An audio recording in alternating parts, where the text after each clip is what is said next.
नेपालको संविधान 2072 अनुसार अवशिष्ट अधिकार भन्नाले के बुझिन्छ? नेपालको संविधान 2072 अनुसार अवशिष्ट अधिकार भन्नाले सङ्घ, प्रदेश तथा स्थानीय तहको अधिकारको सूची वा साझा सूचीमा उल्लेख नभएको वा यो संविधानमा कुनै तहले प्रयोग गर्ने गरी नतोकिएको अधिकार नै अवशिष्ट अधिकार हो। अवशिष्ट अधिकार कसले प्रयोग गर्न पाउँदछ? नेपालको संविधान 2072 अनुसार अवशिष्ट अधिकार कसले प्रयोग गर्न पाउँदछ? यसको सही उत्तर रहेको छ सङ्घले। अवशिष्ट अधिकार नेपालको सङ्घीय सरकारले प्रयोग गर्न पाउँदछ र यो नेपालको संविधान 2072 को धारा 58 मा रहेको छ। सङ्घ, प्रदेश र स्थानीय तहले आफ्नो अधिकारभित्रको आर्थिक अधिकार सम्बन्धी विषयमा कानुन बनाउने, वार्षिक बजेट बनाउने, निर्णय गर्ने, नीति तथा योजना तयार गर्ने र त्यसको कार्यान्वयन गर्ने कुरा संविधानको कुन धारामा उल्लेख गरिएको छ? यसको उत्तर रहेको छ धारा 59।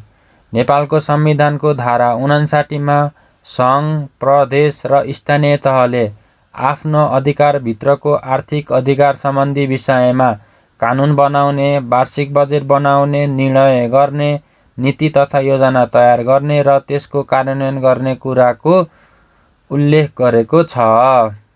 राष्ट्रपति र उपराष्ट्रपति सम्बन्धी व्यवस्था नेपालको संविधानको कुन भागमा व्यवस्था गरिएको छ? प्रश्न पुनः एकपटक। राष्ट्रपति र उपराष्ट्रपति सम्बन्धी व्यवस्था नेपालको संविधानको कुन भागमा व्यवस्था गरिएको छ? अप्सनहरू छन् भाग 6, भाग 3, भाग 1, भाग 7। यसको सही उत्तर रहेको छ भाग 6। अब अर्को प्रश्न। नेपालको संविधान अनुसार राष्ट्रपतिका प्रमुख कर्तव्य के हुन्? नेपालको संविधान अनुसार राष्ट्रपतिका प्रमुख कर्तव्यहरू के हुन्? यसको उत्तरहरू छ संविधानको संरक्षण गर्नु र संविधानको पालना गर्नु। नेपालको संविधानलाई संरक्षण र पालना गर्नु नेपालको राष्ट्रपतिको प्रमुख कर्तव्य हो। राष्ट्रपति निर्वाचन सम्बन्धमा नेपालको संविधानमा कस्तो व्यवस्था गरिएको छ? राष्ट्रपतिको निर्वाचन सम्बन्धमा नेपालको संविधान 2072 ले राष्ट्रपतिको निर्वाचन सङ्घीय संसदका सदस्य र प्रदेश सभाका सदस्य मतदाता रहेको निर्वाचन मण्डलबाट हुने व्यवस्था गरेको छ। सङ्घीय संसदका सदस्य र प्रदेश सभाका सदस्यको मतभार सङ्घीय कानुन बमोजिम फरक हुने व्यवस्था नेपालको संविधानको कुन धारामा गरिएको छ? यसको सही उत्तर रहेको छ धारा 62 को उपधारा 1। राष्ट्रपति निर्वाचनमा निर्वाचित हुनको लागि कुनै पनि उम्मेदवारले कुल सदर मतको कति प्रतिशत मत प्राप्त गर्नु अनिवार्य हुन्छ? यसको सही उत्तर रहेको छ 50%। अब अर्को प्रश्न। राष्ट्रपतिको पदावधि कति वर्ष तोकिएको छ? राष्ट्रपतिको पदावधि 5 वर्ष तोकिएको छ र 45 वर्ष पुगेको हुनुपर्ने छ।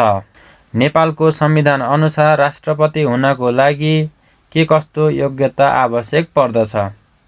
नेपालको संविधान अनुसार राष्ट्रपति हुनलाई सङ्घीय संसदको सदस्य हुन योग्य भएको, कम्तीमा 45 वर्ष उमेर पुरा भएको र कुनै कानुनले अयोग्य नभएको हुनुपर्दछ। नेपालको संविधान बमोजिम कुनै पनि व्यक्ति कति पटकसम्म राष्ट्रपति बन्न सक्छ? नेपालको संविधान बमोजिम कुनै पनि व्यक्ति 2 पटकसम्म राष्ट्रपति बन्न सक्दछ। राष्ट्रपति र उपराष्ट्रपति फरक लिङ्ग वा समुदायको हुनुपर्ने नेपालको संविधानको कुन धारामा उल्लेख गरिएको छ? राष्ट्रपति र उपराष्ट्रपति फरक लिङ्ग वा समुदायको हुनुपर्ने नेपालको संविधानको धारा 70 मा उल्लेख गरिएको छ। राष्ट्रपति र उपराष्ट्रपतिले आफ्नो कार्यभार सम्हाल्नु अघि को समक्ष पद तथा गोपनीयताको शपथ लिनु पर्दछ? यसको उत्तर छ राष्ट्रपतिले प्रधान न्यायाधीश समक्ष र उपराष्ट्रपतिले राष्ट्रपति समक्ष। राष्ट्रपति र उपराष्ट्रपति विरुद्ध महाअभियोगको प्रस्ताव पेश गर्न सकिने आधारहरू के हुन्? राष्ट्रपति र उपराष्ट्रपति विरुद्ध महाअभियोगको प्रस्ताव पेश गर्न सकिने आधारहरू संविधान र कानुनको गम्भीर उल्लङ्घन गरेको खण्डमा हो। नेपालको संविधान अनुसार नेपालको शासकीय स्वरूप कस्तो हुनेछ? नेपालको शासकीय स्वरूप बहुलवादमा आधारित बहुदलीय प्रतिस्पर्धात्मक सङ्घीय लोकतान्त्रिक गणतन्त्रात्मक संसदीय शासन प्रणाली हुनेछ। यो चाहिँ नेपालको संविधान 2072 को धारा 74 मा उल्लेख गरेको छ। नेपालको संविधानमा कार्यकारिणी अधिकार कसमा निहित? नेपालको संविधान अनुसार कार्यकारिणी अधिकार मन्त्री परिषदमा निहित छ। मन्त्री परिषद गठन सम्बन्धी व्यवस्था संविधानको कुन धारामा उल्लेख गरिएको छ? मन्त्री परिषद गठन सम्बन्धी व्यवस्था संविधानको धारा 76 मा व्यवस्था गरिएको छ। राष्ट्रपतिले प्रतिनिधि सभामा बहुमत प्राप्त संसदीय दलको नेतालाई प्रधानमन्त्री नियुक्त गर्ने व्यवस्था नेपालको संविधानको कुन धारामा छ? यसको सही उत्तर रहेको छ धारा 76 को उपधारा 1। प्रतिनिधि सभामा कुनै पनि दलको स्पष्ट बहुमत नरहेको अवस्थामा प्रतिनिधि सभामा प्रतिनिधित्व गर्ने 2 वा 2 भन्दा बढी दलहरूको समर्थनमा बहुमत प्राप्त गर्न सक्ने प्रतिनिधि सभाको सदस्यलाई राष्ट्रपतिले प्रधानमन्त्री नियुक्त गर्ने व्यवस्था संविधानको कुन धारामा उल्लेख गरिएको छ? नेपालको संविधान 2072 को धारा 76 को उपधारा 2 मा रहेको छ। संघीय मन्त्री परिषदको सम्बन्धमा नेपालको संविधानमा के व्यवस्था गरिएको छ? संघीय संसदका सदस्य मध्येबाट समावेशी सिद्धान्त बमोजिम प्रधानमन्त्री सहित बढीमा 25 जना मन्त्री रहेको मन्त्री परिषद गठन गर्न सकिनेछ। नेपालको संविधान अनुसार प्रधानमन्त्रीले कुन विषयमा राष्ट्रपतिलाई जानकारी गराउनु पर्ने व्यवस्था गरिएको छ? नेपालको संविधान अनुसार प्रधानमन्त्रीले मन्त्री परिषदको निर्णय, संघीय संसदमा पेश गरिने विधेयक, राष्ट्रपतिले जानकारी मागेको अन्य कुनै आवश्यक विवरण र नेपालको समसामयिक परिस्थिति र वैदेशिक सम्बन्धका विषयमा राष्ट्रपति समक्ष जानकारी गराउनु पर्ने व्यवस्था गरेको छ। नेपालको व्यवस्थापिकालाई के नामले चिनिन्छ? प्रतिनिधि सभा र राष्ट्रिय सभा। प्रतिनिधि सभामा कति सदस्य रहने व्यवस्था छ?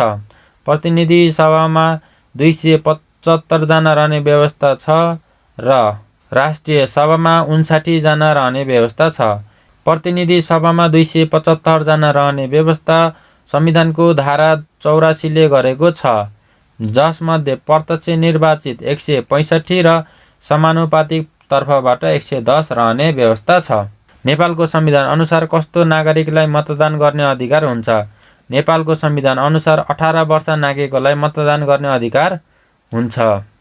संघीय संसदमा प्रतिनिधित्व गर्ने प्रत्येक राजनीतिक दलबाट निर्वाचित कुल सदस्य संख्याको कम्तीमा 1/3 सदस्य महिला हुनुपर्ने नेपालको संविधानको कुन धारामा रहेको छ?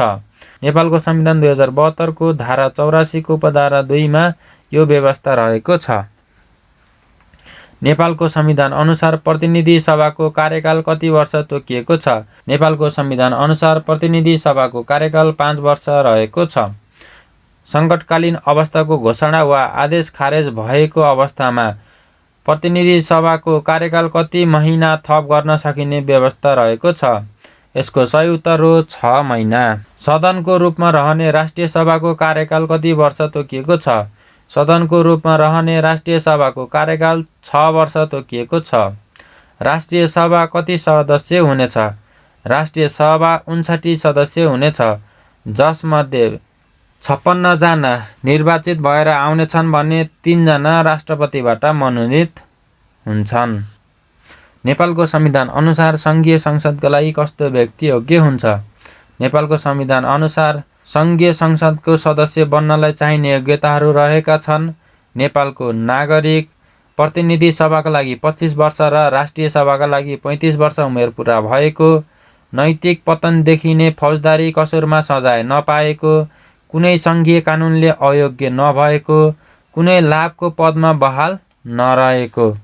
नेपालको संविधान 2072 अनुसार सङ्घीय संसदको सदस्यको स्थान रिक्त हुनलाई तलका योग्यताहरू आवश्यक पर्दछ। निजले सभामुख वा अध्यक्ष समक्ष गई लिखित राजीनामा दिएमा, निजको धारा 87 बमोजिम योग्यता नभएमा वा नरहेमा, प्रतिनिधि सभाको कार्यकाल वा राष्ट्रिय सभा सदस्यको पदावधि समाप्त भएमा, निज सम्बन्धित सदनलाई सूचना नदिए लगातार 10 वटा बैठक अनुपस्थित भएमा, जुन दलको उम्मेदवार भई सदस्य निर्वाचित भएको हो त्यस्तो दलले सङ्घीय कानुन बमोजिम निजले दल त्याग गरेको कुरा सूचित गरेमा, निजको मृत्यु भएमा, सङ्घीय संसदको कुनै सदस्य अयोग्य छ वा हुन गएको छ भन्ने प्रश्न उठेमा त्यसको अन्तिम निर्णय कसले गर्दछ? यसको अन्तिम निर्णय सर्वोच्च अदालतको संवैधानिक इजलासले गर्दछ र यो संविधानको धारा 90 मा व्यवस्था गरिएको छ। प्रतिनिधि सभाको पहिलो बैठक प्रारम्भ भएको मितिले कति दिनभित्र प्रतिनिधि सभाका सदस्यहरूले आफू मध्येबाट प्रतिनिधि सभाको सभामुख र उपसभामुखको निर्वाचन गरिसक्नुपर्ने व्यवस्था रहेको छ। यसको सही उत्तर रहेको छ 15 दिनभित्र। राष्ट्रिय सभाको पहिलो बैठक प्रारम्भ भएको मितिले कति दिनभित्र राष्ट्रिय सभाका सदस्यहरूले आफू मध्येबाट राष्ट्रिय सभाको अध्यक्ष र उपाध्यक्षको निर्वाचन गरिसक्नुपर्ने व्यवस्था छ।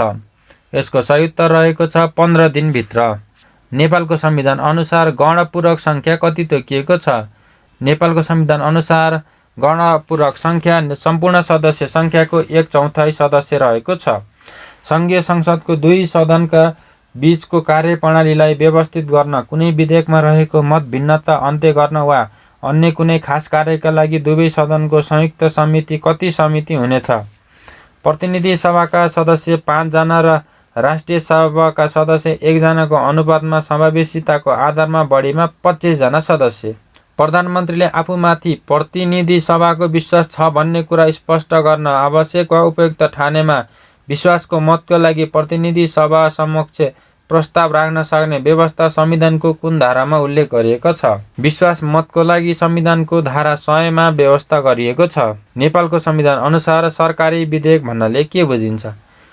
नेपालको संविधान अनुसार सरकारी विधेयक भन्नाले अर्थ विधेयक नेपाली सेना, नेपाल प्रहरी वा सशस्त्र प्रहरी बल, नेपाल लगायत सुरक्षा निकायसँग सम्बन्धित विधेयक सरकारी विधेयक हुन्। नेपालको संविधान अनुसार प्रतिनिधि सभामा प्रस्तुत गरिने एकमात्र विधेयक कुन हो? नेपालको संविधान अनुसार प्रतिनिधि सभामा प्रस्तुत गरिने एकमात्र विधेयक अर्थ विधेयक हो। प्रतिनिधि सभाले पारित गरेको अर्थ विधेयक राष्ट्रिय सभाले छलफल गरी सुझाव भए सुझावसहित प्रतिनिधि सभामा कति दिन पछि फिर्ता पठाउनु पर्छ? यसको सही उत्तर रहेको छ 15 दिनपछि। नेपालको संविधानको धारा 101 अनुसार कसलाई महाअभियोग लगाउन सकिने व्यवस्था रहेको छ? नेपालको संविधान अनुसार राष्ट्रपति र उपराष्ट्रपतिले संविधानको गम्भीर उल्लङ्घन गरेको खण्डमा महाअभियोग पेश गर्नलाई प्रतिनिधि सभामा तत्काल कायम रहेको सम्पूर्ण सदस्य सङ्ख्याको 1/4 सदस्य आवश्यक पर्ने र महाअभियोग लगाउनको लागि आवश्यक सङ्ख्या दुवै सदनको तत्काल कायम रहेका सम्पूर्ण सदस्य सङ्ख्याको कम्तीमा 2/3 बहुमतबाट पारित हुनुपर्ने व्यवस्था नेपालको संविधान 2072 ले गरेको छ। नेपालको संविधानको धारा 101 अनुसार प्रधान न्यायाधीश, सर्वोच्च अदालतका न्यायाधीश, न्याय परिषदका सदस्य, संवैधानिक निकायका प्रमुख वा पदाधिकारीलाई पनि महाअभियोग लगाउन सकिने व्यवस्था राखेको छ।